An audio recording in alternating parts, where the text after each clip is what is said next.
Hello, আসসালামু আলাইকুম। আপনারা সবাই কেমন আছেন? আই হোপ আপনারা সবাই খুব ভালো আছেন। একটি কথা আছে কি জানেন? যে পরিশ্রম আর ধৈর্য কখনোই বিফলে যায় না।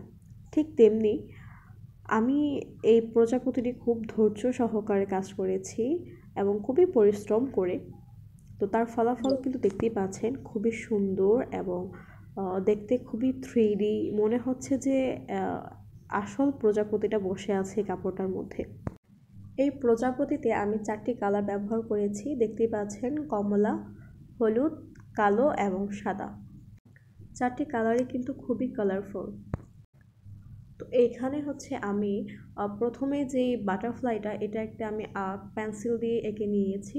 তারপর হচ্ছে চতুর্পাশটা হচ্ছে ব্যাক স্টিচ দিয়ে কালো সুতো দিয়ে প্রথমে আন্ডারলাইন করে নিয়েছি। দেন ড্রয়িং অনুযায়ী হচ্ছে বিভিন্ন কালার দিয়ে একটার পর একটা এইভাবে কাজটা করা।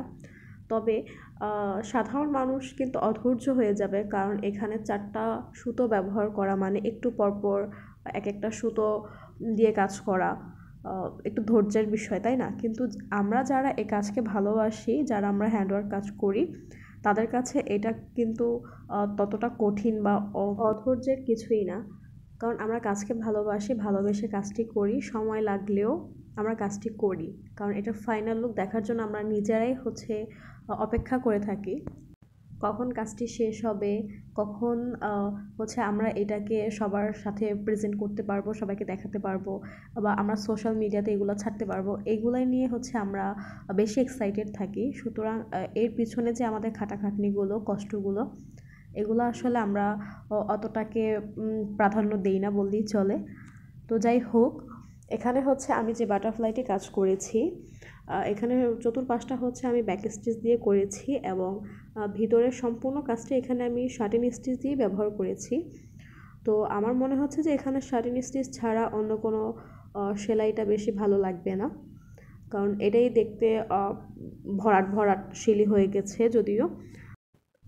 তো আমি এক পাশের কাজটা অফলাইনে করে নিয়েছি, বাকিটা আপনাদের সামনে শেয়ার করলাম কিভাবে কাজটা করেছি। এবং এর মধ্যে অনেক দেখা যায় সুতো টান খায়, সুতো আটকে যায়, সুতো গিট লেগে যায়।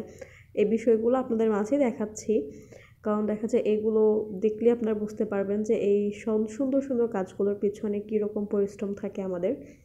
তো যদি ভিডিওটি আপনাদের ভালো লাগে অবশ্যই কমেন্ট এবং লাইক সাবস্ক্রাইব করবেন এবং জানাবেন কেমন হয়েছে।